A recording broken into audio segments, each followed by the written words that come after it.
Daniel chapitre 6 verset 10. Je vais lire. Lorsque Daniel sut que le décret était écrit, il se retira dans sa maison, où les fenêtres de la chambre supérieure étaient ouvertes dans la direction de Jérusalem, et 3 fois le jour il se mettait à genoux, il priait, et il louait son Dieu, comme il le faisait auparavant. Alors ces hommes entrèrent tumultueusement, et ils trouvèrent Daniel qui priait et invoquait son Dieu. Puis ils se présentèrent devant le roi, et lui dirent au sujet de la défense royale, « N'as-tu pas écrit une défense portant que quiconque dans l'espace de 30 jours adresserait des prières à quelque dieu ou à quelque homme, excepté à toi, serait jeté dans la fosse aux lions ?» Le roi répondit, « La chose est certaine selon la loi de Médès et des Perses, qui est immuable. » Ils prirent de nouveau la parole et dirent au roi, « Daniel, l'un des captifs de Juda, n'a tenu aucun compte de toi, ô roi, ni de la défense que tu as écrite, et il fait sa prière 3 fois le jour. » Le roi fut très affligé quand il entendit cela. Il prit à cœur de délivrer Daniel, et jusqu'au coucher du soleil il s'efforça de le sauver. Mais ces hommes insistèrent auprès du roi, et lui dirent, « Sache, ô roi, que la loi de Médès et des Perses exige que toute défense et tout décret confirmé par le roi soit irrévocable. » Alors le roi donna l'ordre qu'on amena Daniel et qu'on le jeta dans la fosse aux lions. Le roi prit la parole et dit à Daniel, « Puisse ton Dieu, que tu sers avec persévérance, te délivrer. » On apporta une pierre et on la mit sur l'ouverture de la fosse. Le roi la scella de son anneau et de l'anneau de ses grands, afin que rien ne fût changé à l'égard de Daniel. Le roi se rendit ensuite dans son palais, y passa la nuit à jeun, il ne fit point venir de concubine auprès de lui et ne put se livrer au sommeil. Le roi se leva au point du jour avec l'aurore et il alla précipitamment à la fosse aux lions. En s'approchant de la fosse, il appela Daniel d'une voix triste. Le roi prit la parole et dit à Daniel, « Daniel, serviteur du Dieu vivant, ton Dieu, que tu sers avec persévérance, a-t-il pu délivrer des lions ?» Et Daniel dit au roi, « Roi, vis éternellement. Mon Dieu a envoyé son ange et fermé la gueule des lions, qui ne m'ont fait aucun mal, parce que j'ai été trouvé innocent devant lui, et devant toi non plus, ô roi, je n'ai rien fait de mauvais. » Alors le roi fut très joyeux, et il ordonna qu'on fît sortir Daniel de la fosse. Daniel fut retiré de la fosse, et on ne trouva sur lui aucune blessure, parce qu'il avait eu confiance en son Dieu. J'ai lu jusqu'au verset 23.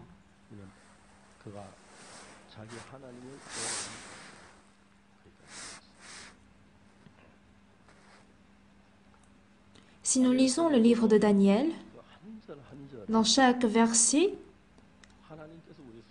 on voit clairement comment Dieu peut travailler en nous.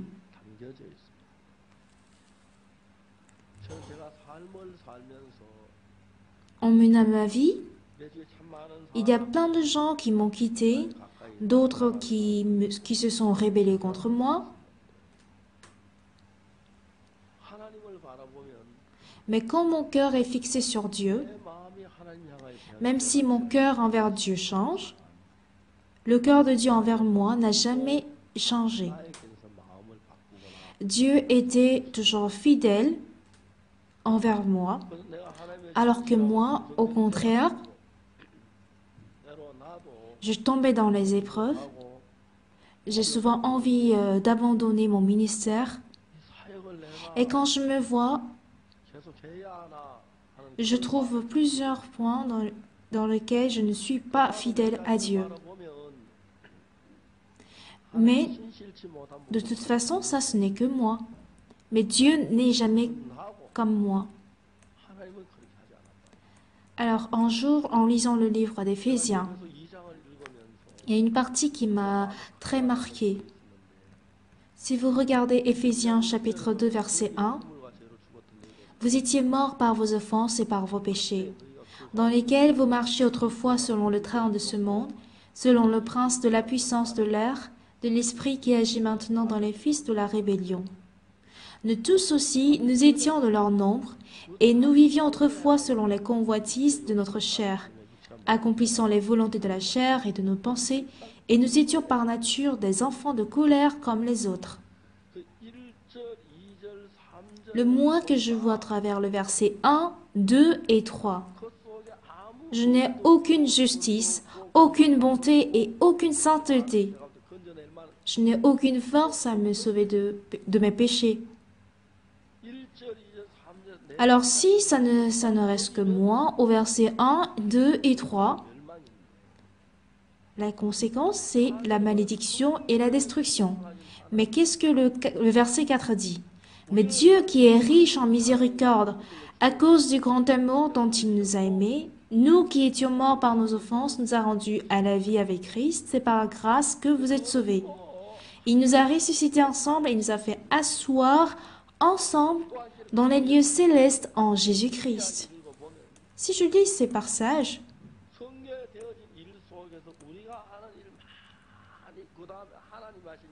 on voit clairement le travail de Dieu.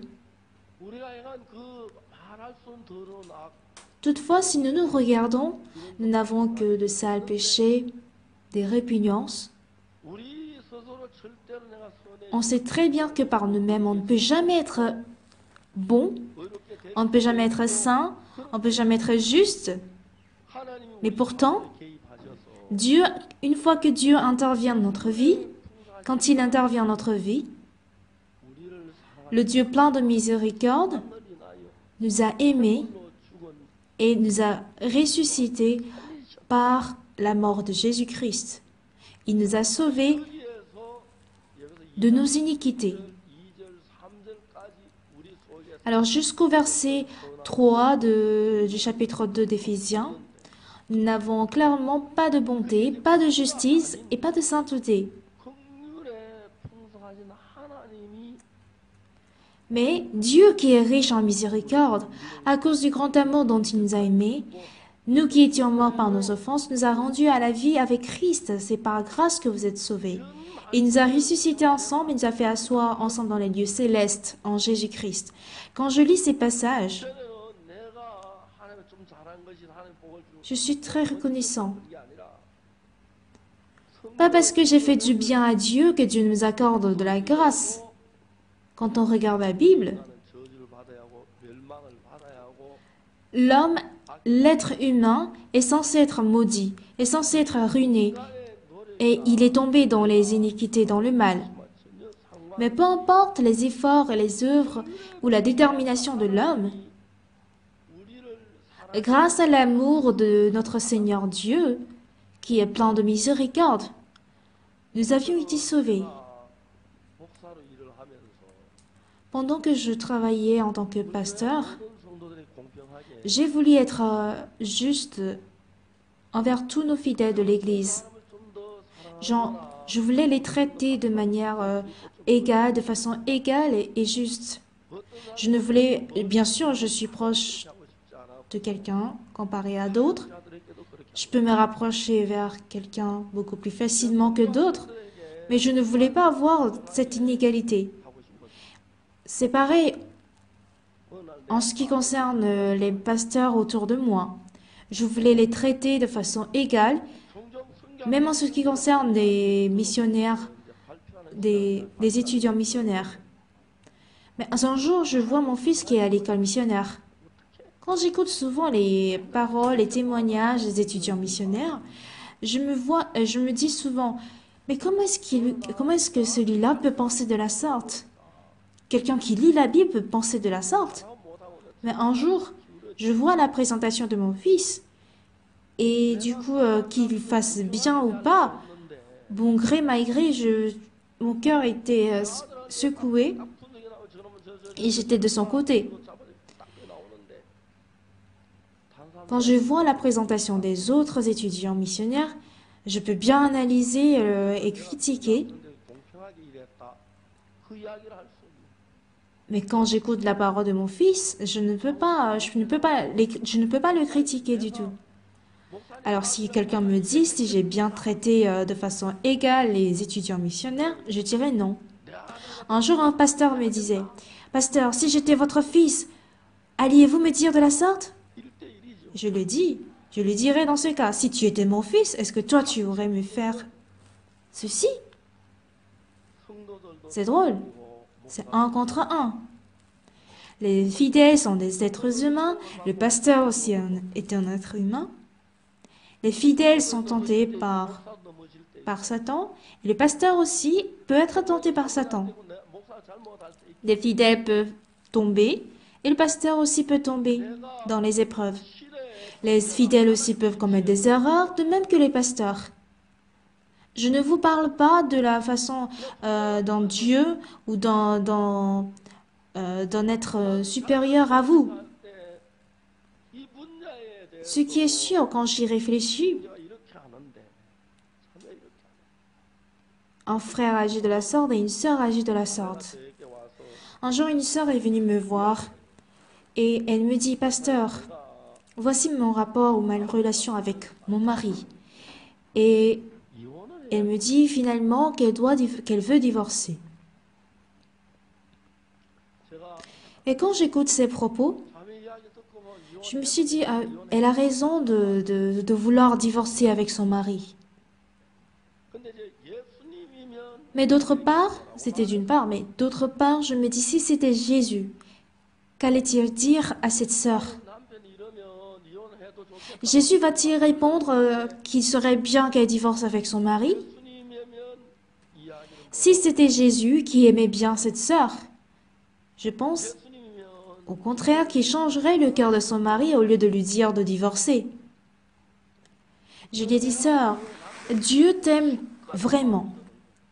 Mais penses-tu qu'il aimerait que tu divorces? Et quelques jours plus tard, j'ai pu ressentir fortement que la sœur souffrait autant à cause de son mari. Mais par après, on m'a fait savoir que son mari était sauvé. Alors cela montre que la volonté de Jésus-Christ était dans le salut de son mari. Alors, en tant qu'un pasteur de l'Église, si je regroupe tous les exemples, tous les différents cas, quelles que soient les situations ou quel que soit ce qui m'arrive, Dieu ne m'accorde pas un événement pour me détruire ou pour me faire du mal. Mais il me donne des difficultés pour que je puisse prier et pour que Dieu puisse me conduire vers des choses plus prospères. Pourquoi? Dieu n'a aucune méchanceté. Parce que lui, il est juste, il est bon. Il n'a pas de mal. Il ne peut que faire du bien à nous qui sommes méchants. Puisqu'il est quelqu'un de saint, il ne peut que nous sanctifier à nous qui sommes répugnants. Quand je lis les passages concernant Daniel, je vois très bien que le roi a établi 3 chefs dans le pays. Et l'un de ces 3 chefs, c'est Daniel. Alors, le roi a fait donner tous les rapports du pays à ces 3 chefs. Alors, du coup, ces personnes doivent rapporter à Daniel. Alors que Daniel était un esclave. Du coup, les 2 autres chefs voudraient à tout prix tuer Daniel. Ils cherchaient toutes choses, tout défaut sur lui, mais il n'avait aucun défaut. Ils se sont réunis pour dire, comment pouvons-nous tuer Daniel? Ils apercevaient chez lui ni faute, ni rien de mauvais. Et ces hommes dirent, nous ne trouverons aucune occasion contre ce Daniel, à moins que nous n'en trouvions une dans la loi de son Dieu.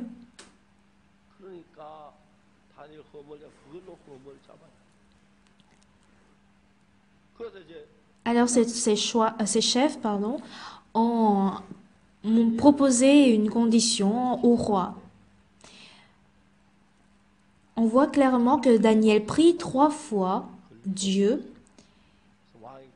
Et si ce n'est cette loi, il ne peut pas être pris par la loi. Alors il dit au roi,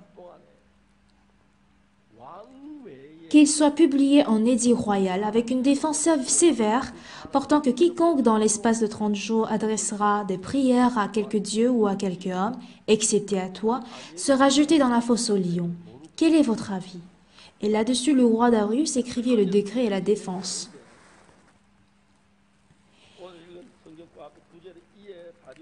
Mais il ne savait pas que cela devrait tuer Daniel. Il est dit, là-dessus, le roi Darius écrivit le décret et la défense. Ils ont planifié de tuer Daniel si jamais Daniel ne prie à qui que ce soit pendant un mois. J'ai essayé d'être à la place de Daniel. Je suis en train de prier. Et ces gens-là ont planifié de me tuer. Et s'ils me voient en train de prier, parce que je cherche Dieu et non le roi, ils vont rendre compte au roi. Et ils me mettront dans la fosse des lions. Si c'était moi, excusez-moi, mais je n'ouvrirai jamais les fenêtres pour prier. Je fermerai toutes mes fenêtres et toutes mes portes et je rentrerai dans les couvertures de mon lit pour prier. Je ne suis pas fou pour prier à voix haute et en ouvrant les fenêtres.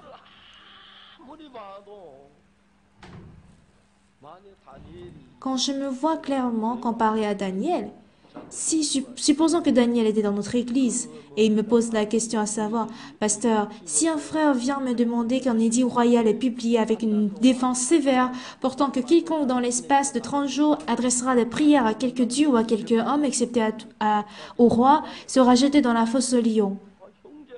Je dirais, frère, tu n'as pas besoin de prier forcément en ouvrant les fenêtres. Dieu peut écouter tes prières même si tu fermes tes fenêtres. Tu peux fermer tes fenêtres, tes portes et rentrer en éteignant la lumière et en étant dans la couverture de ton lit. Dieu peut t'écouter. Mais Daniel dit ici, ce passage dit que même s'il était au courant du fait que ce décret et que cette loi était déjà passée par le roi, il a ouvert les fenêtres envers Jérusalem et il a prié 3 fois le Seigneur Dieu comme d'habitude. D'où vient cette foi? Comment est-ce que ce genre de foi peut être formé en nous?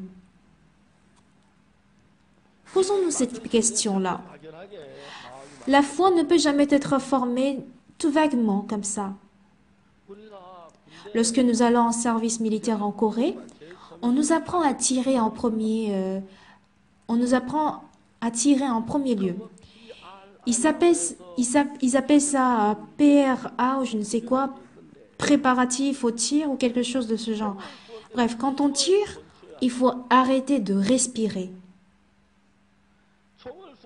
Si on respire quand on tire, il y a un mouvement au niveau de la poitrine et du coup le fusil bougera. Donc on nous apprend à arrêter la respiration au moment du tir. C'est une règle fixée. Il ne faut pas respirer. Et quand on appuie sur la détente, ceci fait pivoter la gâchette et la balle est ainsi lancée. C'est difficile, la vie spirituelle, quand on la conçoit de façon vague, mais si on détermine chaque étape, la vie spirituelle est assez facile. En menant notre vie spirituelle, nous écoutons clairement 2 types de voix. En premier lieu, on entend la voix de l'Éternel par sa parole. Ensuite, la seconde, c'est toute pensée venant de Satan. Alors, en dehors de la voix de l'Éternel Dieu et la parole de Dieu, la parole de Satan est tout à fait le contraire. Si on écoute ces 2 paroles, à partir de ce moment, on tombe dans une très grande confusion. Pourtant, quand on écoute la parole et quand on lit la parole de la Bible, le diable ne voudrait pas qu'on écoute cette parole. Du coup, il nous donne différents types de pensées et il nous met dans l'épreuve de choisir soit notre pensée ou soit la parole de Dieu. Alors, je ne sais pas obéir Dieu, mais mes pensées sont différentes des pensées de Dieu. L'Éternel Dieu dit, mes pensées sont différentes de vos pensées, et ma voix différente de votre voix. Si nous cherchons à obéir à la parole de Dieu, à plaire à Dieu et à prêcher l'Évangile, Satan nous donne toujours des pensées. Tu deviendras difficile, tu perdras ton travail, ton patron ne t'aimera pas, tu seras en pleine difficulté. Il nous donne tellement de pensées en nous. Mais une fois que nous traçons cette ligne clairement, on voit clairement que c'est la voix de Satan et on voit ce qui est la parole de Dieu. Et en secondo, ceux qui ont réussi à distinguer ces deux voix, ils croient uniquement en la parole de Dieu. Et une fois qu'ils croient en la parole de Dieu, jamais ils n'ont échoué. Et au contraire, on sait très bien, on se rend compte qu'on ne réussit jamais en suivant nos pensées. Alors si de façon vague, je mélange la volonté de Dieu, la parole de Dieu avec mes pensées, je n'arrive pas à distinguer ces choses. Mais au fur et à mesure que je vis, je vois clairement, comparé à mon passé, c'est-à-dire à mon passé d'avant le salut, je vois que, a priori, suivre mes pensées paraît bon, paraît juste, paraît assez, paraît me donner le succès, paraît m'assurer le succès, mais au final, ce n'est que la destruction et la ruine, le ruine. Alors la conclusion que je me suis faite après avoir reçu le salut, c'est que si je suis mes pensées, je vais ruiner, je serai péri à 100%. Alors, je sais très bien que les résultats de mes pensées sont une perdition. Une fois que j'ai décidé, je me suis déterminée, ma foi envers Dieu a changé. Elle a totalement changé. Oui, actuellement, présentement, mes pensées paraissent justes et correctes. Mais au final, ça me met dans la perdition. On croit que avoir la foi, c'est quelque chose d'extraordinaire, mais ce n'est pas du tout ça. Les gens me disent, pasteur, moi je n'ai pas la foi. Il suffit de croire. Il suffit de croire. Comment croire? Croire la parole telle qu'elle. La réponse est simple. Maintenant, le problème, ce n'est pas que je crois en la parole de Dieu, mais quand j'écoute les pensées que me donne Satan, il est important de choisir la parole en abandonnant mes pensées. Mais tant que je n'arrive pas à distinguer la parole de Dieu de la voix de Satan, qui sont mélangées avec mes pensées, je ne saurais pas quoi choisir.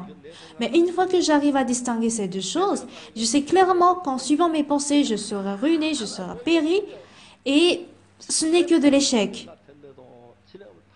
Même si au départ tout semble marcher petit à petit très bien, mais au final, c'est la destruction, c'est la perdition. Mais au contraire, quand je suis la parole de Dieu, au départ il semble que ça ne va pas marcher, mais finalement ça s'accomplit de façon très belle.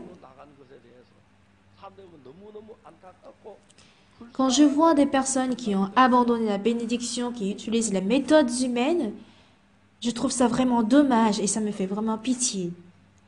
Nous avons le pasteur Kim Dae-in dans notre église. Il est quelqu'un venant de la ville de Kochang, de la province Gyeongnam. Il était un directeur d'école, puis il est entré à l'école missionnaire. Quand il était à l'école missionnaire, il n'y avait aucune personne qui était en Birmanie, donc du coup on l'a envoyé, on l'a muté en tant que missionnaire en Birmanie. Mais il s'est enfui. Il est allé surfer sur Internet. Il s'est rendu compte qu'il n'y a que des statuettes bouddhistes en Birmanie. Alors le pasteur Kim Dae-in est venu me voir pour dire, pasteur, quand je surfais sur Internet, Il n'y a que de bouddhistes, il n'y a que de statuettes bouddhistes en Birmanie. Comment vais-je évangéliser? Tu sais, il n'y a pas que des statuettes bouddhistes en Birmanie, mais il y a aussi des hommes. S'il n'y avait que des statuettes bouddhistes en Birmanie, pourquoi vais-je t'envoyer là? C'est parce qu'il y a des hommes que je t'envoie évangéliser. En Birmanie, il existe aussi des âmes. C'est drôle. Il se dit, ah oui, c'est vrai, en Birmanie aussi, les gens habitent. Les gens y habitent. Mais au départ, il s'est dit qu'il n'y a que des statuettes bouddhistes en Birmanie. Et de là, Dieu a fortement travaillé chez le frère Kim Dae-in. La Birmanie, en fait, est un pays qui adore beaucoup la Corée du Sud. Par exemple, la Corée du Sud est reconnue par une évolution rapide de son économie. Ils adorent beaucoup la Corée. Un jour, en étant en Birmanie, il a fabriqué ce qu'on appelle le kimbap, c'est-à-dire le rouleau de riz aux algues. Alors, il a vendu très cher ce kimbap. Et ça s'est très très bien vendu. Surtout, il y a ce qu'on appelle le festival des eaux en Birmanie, parce que c'est un pays assez chaud. Ils ont inventé ce qu'on appelle un festival des eaux. Et c'est ce jour-là qu'il a vendu les kimbap. En fait, la monnaie birmane est un peu semblable à celle de la Corée. Et il a gagné environ 1000 dollars, près de 1000 dollars. Et il était très très content quand il comptait l'argent ou les billets d'argent. Et dans un pays aussi pauvre que la Birmanie, gagner de l'argent lui donne beaucoup plus de bonheur que de faire sa mission. Et quand sa femme lui dit pourquoi tu ne fais pas ta mission, il lui disait mais tais-toi. Du coup, sa femme m'a appelé discrètement, pasteur. Mon mari est complètement plongé dans la vente de kimbap, qui ne lit même pas la Bible et qui ne prie pas. Alors, j'ai appelé le frère en disant, frère Kim, vous allez bien? Oui. Et la dernière fois, au festival des eaux, tu as vendu beaucoup de kimbap? Oui, pasteur, j'ai vendu tellement de kimbap. Est-ce que tu pourrais m'envoyer plus d'algues? Ce frère, il est très naïf. Il sait qu'il vit dans un pays difficile et il ne veut pas donner la charge en Corée de recevoir des subventions. Donc, il préfère vendre des kimbap pour gagner de l'argent. Je lui ai dit, ok, je vais t'envoyer des algues et je t'enverrai aussi un pasteur. Non, je n'ai pas besoin de pasteur. Si, tu as besoin de pasteur parce que toi, tu vas vendre du kimbap et ce pasteur va prêcher l'évangile. Et là, il était surpris.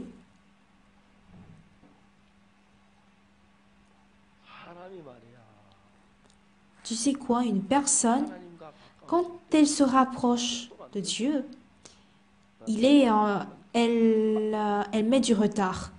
Mais quand il a de l'argent, comme avec de l'argent on peut tout faire tout d'un coup, on considère l'argent plus rapide et plus efficace que Dieu. Pourquoi? Parce que si on a de l'argent, on peut immédiatement sur le coup acheter des objets. Mais celui qui n'a pas la foi, celui qui n'a pas la foi ne peut que s'intéresser à l'argent. Et quand il s'intéresse à l'argent, une fois qu'il s'intéresse à l'argent, il s'éloigne de plus en plus de la foi. En fait, Dieu m'a enseigné, Dieu m'a donné beaucoup de leçons concernant l'argent. Il m'a appris comment dépenser de l'argent. Et ce dont je suis très reconnaissant au Seigneur, s'il m'avait pas donné ces leçons, je ne sais pas comment je pourrais me débrouiller lors de mes accusations au tribunal. Il m'a appris comment gérer l'argent, comment dépenser de l'argent. Vous savez, bien-aimé, quand j'ouvre mon armoire, j'ai plusieurs costumes. Bien sûr, il y a des costumes, des vestes que j'avais portées il y a 15 ans, et il y a des vestes qui sont très, très, très vieilles. Et parfois, je le porte comme ça sans y réfléchir. Mais les gens me disent, pasteur, vous n'avez pas de veste, vous n'avez pas de costume? Et je dis, si, j'en ai beaucoup. Oui, au départ, auparavant, je jeûnais beaucoup, mais est-ce que je jeûne maintenant? Ou ne suis-je pas capable de prendre de la voiture parce que je n'ai pas de frais de voiture, de frais de transport? Le problème est en fait un peu différent. Les gens ont encore besoin de l'argent, même s'ils ont des choses à manger, du riz à manger, des vêtements à porter et même des voitures à conduire. Ils se rapprochent ou ils sont beaucoup plus proches à l'argent qu'à Dieu. Il n'y a personne au monde qui déteste l'argent. Bien aimé, même moi, franchement, j'aime l'argent. Mais je ne peux pas servir Dieu au même titre que l'argent ou toute idole autour de moi. Et ça, c'est vrai ce que je dis. Je dépense de l'argent dans mon cœur et du coup, ça me fait éloigner de Dieu.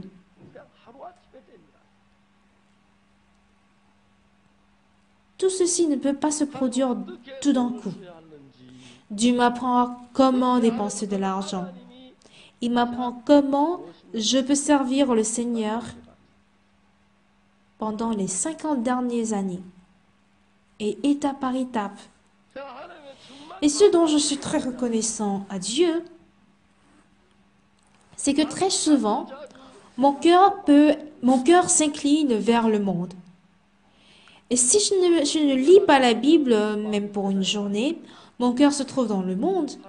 Et si je ne prie pas pour un jour, mon cœur va vers les choses charnelles. Et pendant que je m'approche à des choses de Dieu, Dieu me permet à faire éloigner les choses mondaines et charnelles. Et Dieu travaille clairement en moi. J'ai dit au frère Kim Dae-in, oui, si tu t'intéresses aux ventes de kimbap, en lisant la Bible, tu ne verras que du kimbap, même en priant, tu ne penseras qu'à kimbap. Tu prieras forcément pour des kimbap, et le kimbap va dominer ton cœur. En fait, je suis reconnaissant parce que j'ai du mal à complimenter quelqu'un, mais il est aussi difficile à reprocher quelqu'un. Pourquoi difficile? Si ce frère avait le même cœur que moi, je n'aurais pas de raison à le reprocher. S'il avait la même pensée que moi, je n'aurais pas eu de raison à m'entretenir avec lui. Mais il a un frère qui a une différente pensée que moi. J'ai du mal à accepter ses paroles. Il dit oui, oui, apparemment, mais il y a beaucoup de gens qui n'acceptent pas ma parole par le cœur. Quand je vois le frère Kim Dae-in, depuis ce jour, il a fait disparaître tous les kim, tous les algues. Il a laissé tomber la vente du kimbap. Il ne mange même pas du kimbap chez lui.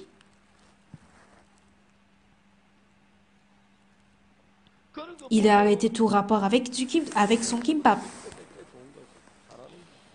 Je peux dire que, par ailleurs, le pasteur Kim Dae-in est 10 fois ou 100 fois mieux que moi.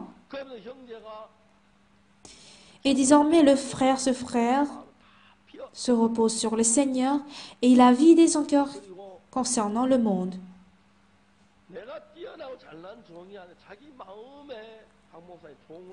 Il a établi le pasteur Ox Park en tant que son serviteur dans son cœur et non lui.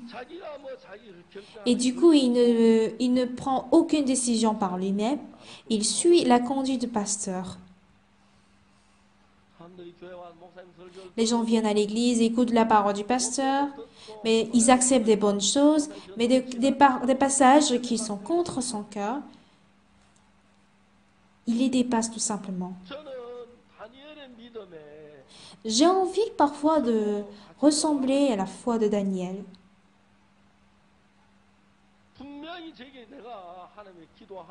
Si je prie clairement Dieu, ces chefs vont certainement chercher à me tuer. En fait, c'est une loi qui a été passée pour me tuer. Daniel le savait. Si je prie, ils me mettront dans la fosse des lions. Si c'était moi, comme c'est pour un mois, j'arrêterais de prier pendant un mois. Ou je pourrais juste fermer mes yeux, prier dans mon cœur, sans parler. Ou le soir, je peux éteindre la lumière de ma chambre pour prier dans le lit. Mais Daniel ne l'a pas fait. Alors que moi, je l'aurais pas fait comme lui, certainement. Donc du coup, Daniel n'était pas moi. Il a une foi différente de la mienne. Si dans notre église, il y avait un pasteur qui ressemble à Daniel, je ne pense pas que notre église soit ce qu'elle est aujourd'hui. Daniel a vu le cœur de Dieu. Il connaissait le cœur du roi. En fait, en laissant tomber le côté Daniel, on a essayé de vérifier le cœur du roi. J'ai essayé de vérifier le cœur du roi. Daniel est un étranger, un païen, esclave de notre pays, et il a établi comme chef. Un chef est en charge de la gestion de tous les propos du pays. Mais les gens ont établi un plan pour tuer Daniel. Quand les gens craignent quelque chose et qu'ils ne peuvent pas plaire à Dieu,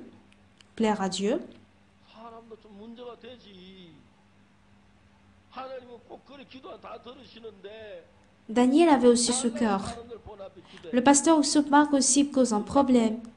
Dieu écoute toutes tes prières.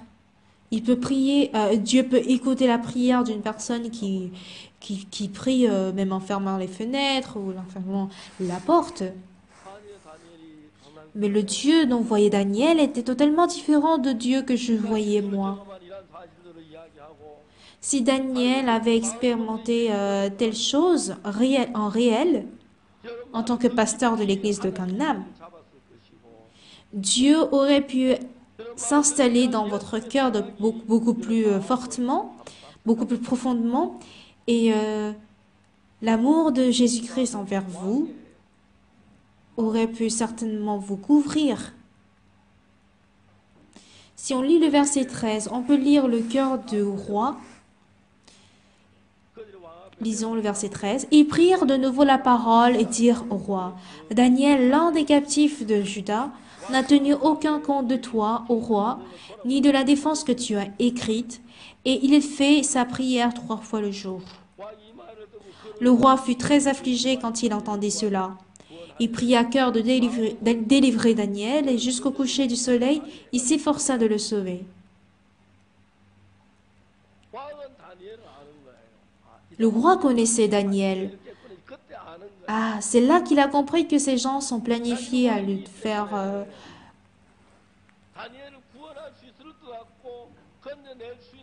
Ils ont compris que ces gens sont planifiés la mort de Daniel à travers ce piège. Mais il est roi et il pensait pouvoir sauver Daniel. Mais la loi de Médès et de Perse était irrévocable et immuable. Jusqu'au coucher du soleil, il s'efforça de le sauver, mais ça ne marchait pas. Et la Bible montre clairement que le roi ne pouvait même pas sauver Daniel. Même la force du roi était impossible, mais la force de Dieu, le pouvoir de Dieu, n'a aucun défaut, aucun défaut pour sauver Daniel.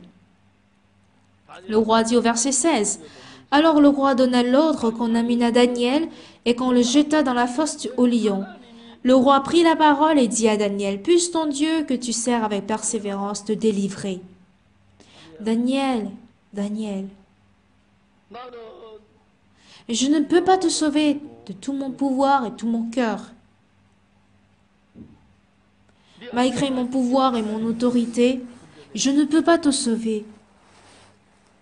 Mais Dieu, en qui tu as servi jusque-là, peut te délivrer. Il te délivrera. Le roi se rendit ensuite dans son palais. Il passa la nuit à jeun. Il ne fit point venir de concubine auprès de lui, et il ne put se livrer au sommeil. Le roi se leva au point du jour avec l'aurore, et il alla précipitamment à la fosse au lion. En s'approchant de la fosse, il appela Daniel d'une voix triste. Le roi prit la parole et dit à Daniel, Daniel, serviteur de Dieu vivant, ton Dieu, que tu sers avec persévérance, a-t-il pu te délivrer des lions? Au verset 19, il est écrit que le roi alla précipitamment à la fosse aux lions, et en s'approchant de la fosse, il appela Daniel d'une voix triste. Daniel, serviteur du Dieu vivant, ton Dieu que tu sers avec persévérance, a-t-il pu te délivrer des lions? Normalement, il ne devrait pas avoir de réponse, mais Daniel dit au roi, Roi, vis éternellement. Il a vu que Daniel était vivant dans la fosse aux lions. Mon Dieu a envoyé son ange et fermé la gueule des lions qui ne m'ont fait aucun mal, parce que j'ai été trouvé innocent devant lui et devant toi non plus, ô roi. Je n'ai fait de mauvais. Ainsi, on peut lire de merveilleux témoignages dans la Bible.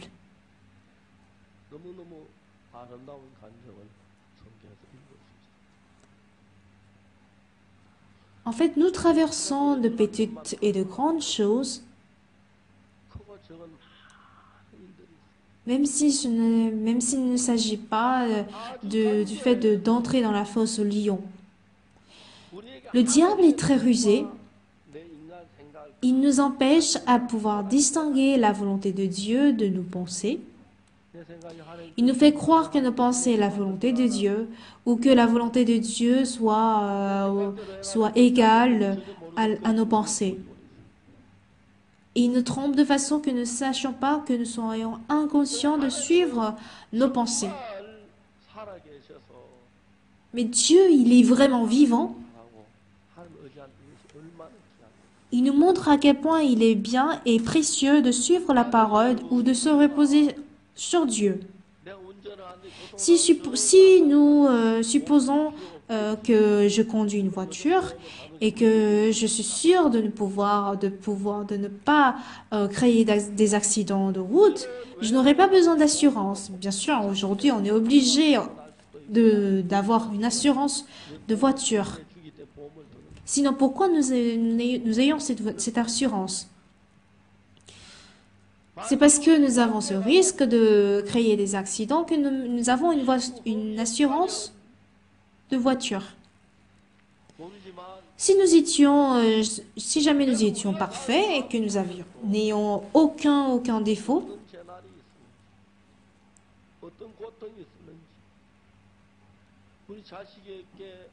on n'aura pas besoin de Dieu. Mais personne ne sait quel défaut ou quelle souffrance ou quelle maladie ou quelle épreuve viendra dans notre foyer ou à nos enfants. Et une fois que nous faisons face à des épreuves et aux douleurs, et que votre cœur est éloigné de Dieu, au lieu de chercher la grâce de Dieu, nous sommes beaucoup plus faciles à tomber ou plonger dans le désespoir. Si jamais vous traversez des épreuves et des difficultés et que Dieu, le Seigneur, est avec vous, ce Seigneur vous conduira dans toutes ces choses. Du coup, vous expérimenterez des choses totalement différentes. Si jamais vous croyez en Dieu. J'ai rencontré beaucoup de patients du cancer. Et parmi ces patients du cancer, ils ressentent en fait le cancer qui se trouve dans leur ventre. Et ils se disent qu'ils doivent s'efforcer à faire éliminer cette maladie à tout prix. Mais bien aimé, même si je sois un serviteur de Dieu, quand je parle de la foi,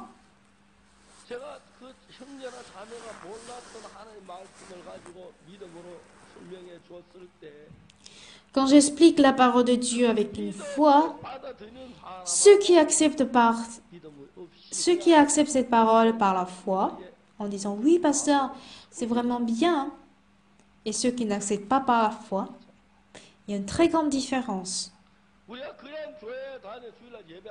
Il ne suffit pas juste de venir à l'église les dimanches, mais rendez-vous compte que le Seigneur nous a formés ensemble avec Jésus-Christ. De nos jours, on a plusieurs tableaux ou photos de Jésus-Christ, mais ils sont tous fausses. Ce sont des hommes qui l'ont dessiné, qui l'ont écrit, qui l'ont décrit.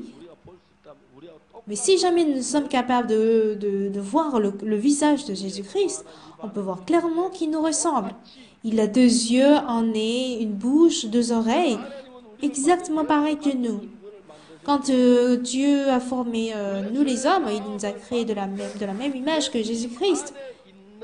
Alors, lorsque nous avons reçu le salaire du péché, lorsque nous avons eu le pardon des péchés, il nous a donné le même cœur que Jésus-Christ.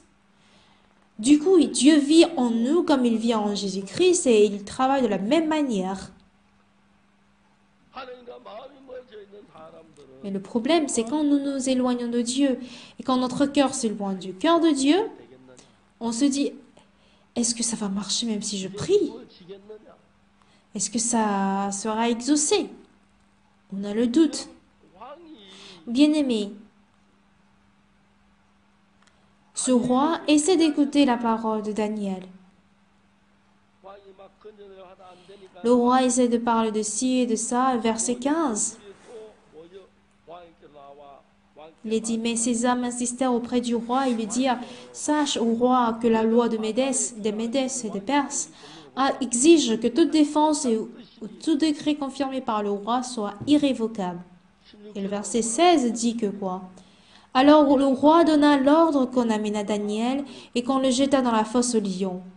Le roi prit la parole et dit à Daniel, puisse ton Dieu que tu sers avec persévérance te délivrer. Il dit à Daniel, Daniel, je suis un roi. Mais pourtant, je ne peux pas te sauver.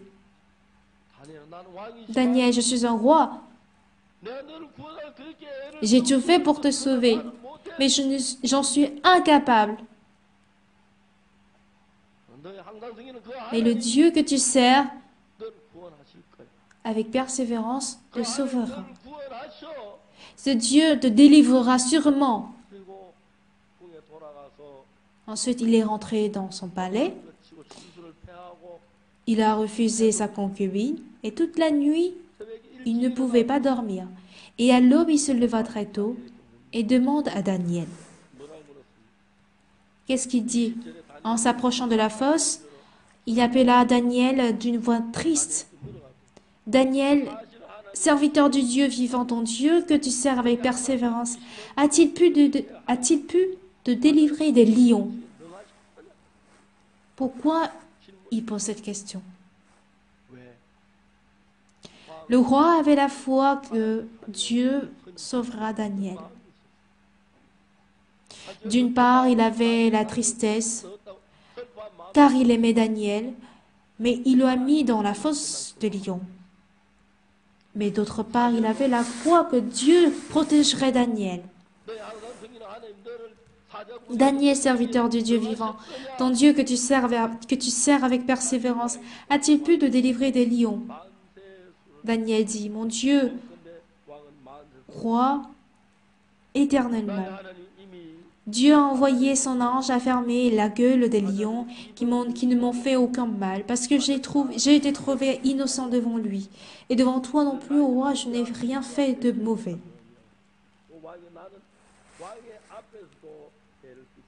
Bien-aimé, il ne s'agit pas seulement de Daniel, mais aussi le roi avait la même foi en Dieu comme Daniel. Du coup, il nous arrive très souvent, bien-aimés, à nous plonger dans les choses charnelles ou dans des choses mondaines au cours de notre vie. Cependant, nous devrions mener une vie de foi maintenant. Alors, bien-aimés, vous devez réfléchir. La parole de Dieu est différente de vos pensées. La parole de Dieu est claire et nette. Elle nous parle toujours de n'importe quelle bonté, mais plusieurs différentes sortes de pensées nous parviennent et nous entraînent vers un côté contraire de la parole de Dieu. Alors, le sujet sur lequel j'aimerais partager avec vous, c'est qu'il nous agisse, c'est que plusieurs pensées surviennent en nous. On a de telles et telles pensées, mais le problème c'est que va-t-on croire en nos pensées ou va-t-on croire en Dieu?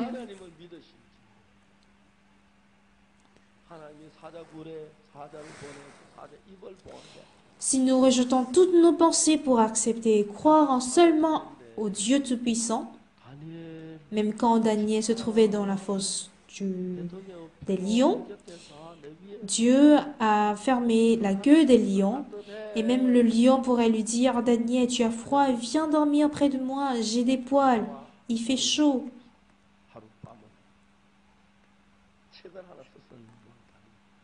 Il se peut que Daniel aurait publié un livre sur la nuit qu'il a passée avec le roi, avec les lions, pardon. Si j'étais à sa place, j'aurais aimé écrire un livre. Mais la Bible n'en parle pas. On ne peut pas deviner le cœur de Daniel quand il était avec les lions. Mes chers frères et sœurs bien-aimés, aujourd'hui, si vous avez tous reçu le pardon des péchés par le sang de Jésus-Christ, je crois que nous possédons tous le Saint-Esprit de Dieu qu'avec Jésus-Christ. Sans aucune exception, bien sûr. Alors nous avons eu la sainteté et la sagesse de Dieu, et la sainteté et la justice de Jésus-Christ est devenue la nôtre. Non seulement cela, le Seigneur nous a donné son propre cœur. Du coup, après notre salut, ce qui m'étonne en fait de temps en temps, c'est que je n'étais pas ce que je suis maintenant, auparavant. Auparavant, autrefois, je n'avais pas ce genre de cœur. Autrefois, je ne vivais pas de la sorte. Mais du moment où j'ai reçu le salut, Dieu m'a donné le Saint-Esprit. Et j'ai été affranchi des ténèbres dans lesquelles je vivais autrefois. Quand je vivais en armée, le chef de département me reconnaît. Il reconnaît que je suis différent des autres.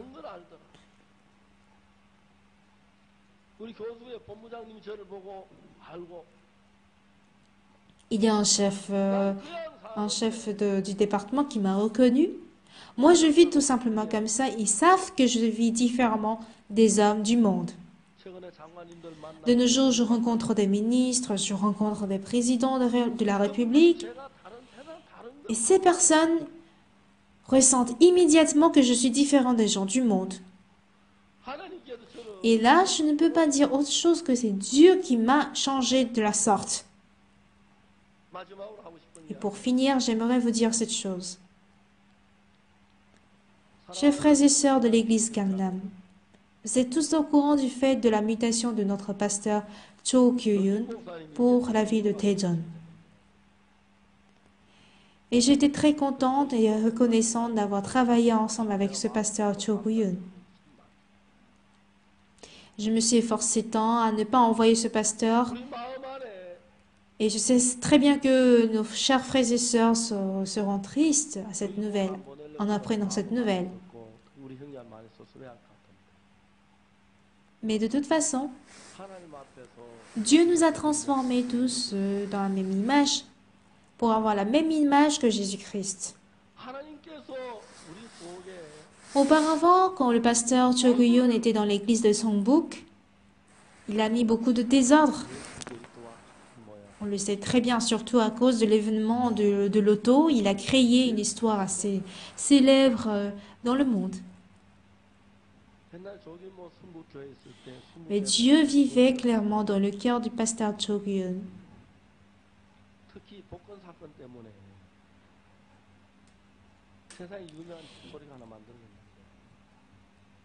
Il avait beaucoup de difficultés, il avait traversé des douleurs et plusieurs crises. Mais on pouvait voir comment Dieu le formait petit à petit.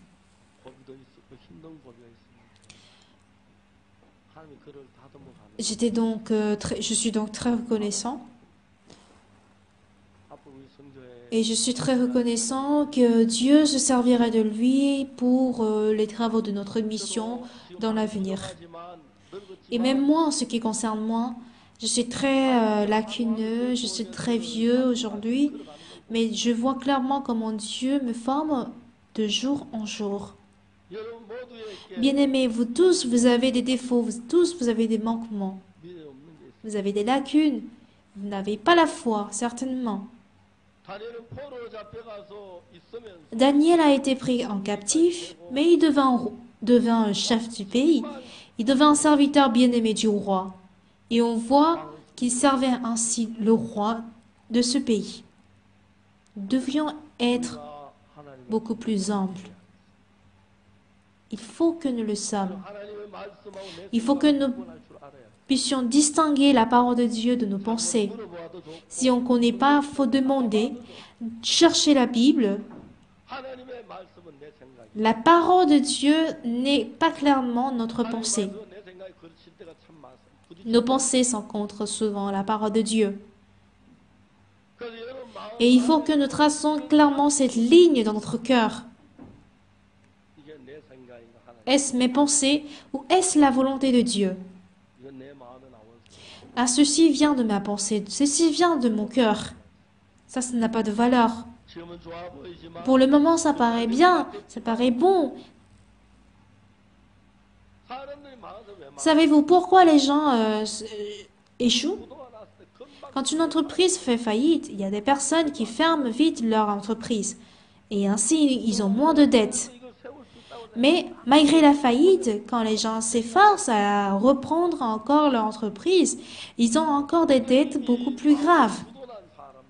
Alors nous sommes comme des gens qui ont fait faillite. Et une fois que nous reconnaissons notre faille devant Dieu, on peut devenir humble.